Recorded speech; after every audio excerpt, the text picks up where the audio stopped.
YCP అధినేత జగన్ సంచలన నిర్ణయాలు తీసుకుంటున్నారు. ఎన్నికల్లో ఘోర ఓటమితో పార్టీ పునర్నిర్మాణంపై ఫోకస్ పెట్టారాయన.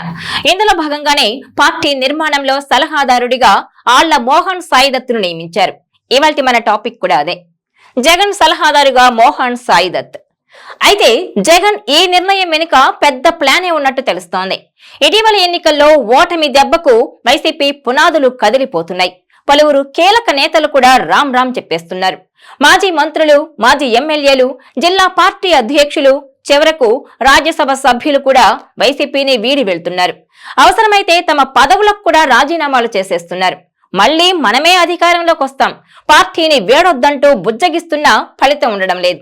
ఈ క్రమంలోనే మరికొందరు కీలక నేతలు కూడా త్వరలోనే వైసీపీని వీడి బయటకు వెళ్లిపోతారంటూ ప్రచారం జరుగుతోంది.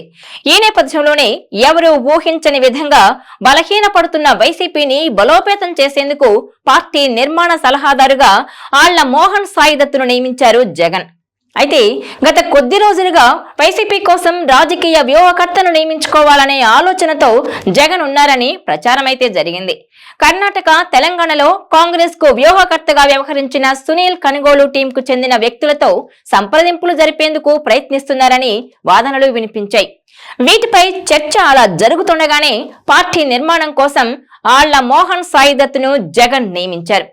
ఈ నేపథ్యంలో అసలు ఈ మోహన్ సాయిదత్ ఎవరు అన్నది ఇప్పుడు హాట్ టాపిక్ గా మారింది. ఈ సాయిదత్ చెన్నై ఐఐటిలో చదువుకున్నారు. పొలిటికల్ కన్సల్టెంట్ గా వ్యవహరిస్తున్నారు.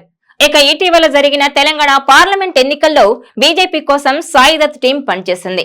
అలాగే ఢిల్లీలోని బీజేపీ ముఖ్య నేతకు ఫీడ్బ్యాక్ ఇవ్వడంలోనూ మోహన్ సాయిదత్ టీం కీలకంగా వ్యవహరించినట్టు తెలుస్తోంది.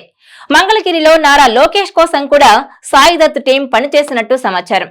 మరోవైపు 2019 ఎన్నికల సమయంలో వైసీపీ విజయం కోసం ప్రశాంత్ కిషోర్ నేతృత్వంలోని ఐపాక్ టీం పనిచేసింది. అప్పటి ఎన్నికల్లో గ్రాండ్ విక్టరీ కొట్టిన వైసీపీ అధికార పగ్గాలు చేపట్టింది. అయితే 2024 నాటికి ఐపాక్ నుంచి ప్రశాంత్ కిషోర్ తప్పుకున్నారు. 2024 ఏపీ ఎన్నికల్లో వైసీపీ కోసం రుషిరాజ్ సింగ్ నేతృత్వంలో ఐపాక్ బృందం జగన్ వైసీపీ కోసం పనిచేసింది. అయితే ఈ ఎన్నికల్లో వైసీపీ కేవలం 11 సీట్లకు మాత్రమే పరిమితమైంది. ఈ నేపథ్యంలోనే పార్టీ పునర్నిర్మాణం దిశగా కీలక నిర్ణయాలు తీసుకుంటున్న వైఎస్ జగన్ పొలిటికల్ కన్సల్టెంట్ అయిన ఆళ్ల మోహన్ సాయిదత్ ను వైసీపీ సలహాదారుగా నియమిస్తూ నిర్ణయం తీసుకున్నారు. మరి వైఎస్ జగన్ స్ట్రాటజీలు ఏ మేరకు ఫలితాన్నిస్తాయనేది చూడాలి మరి.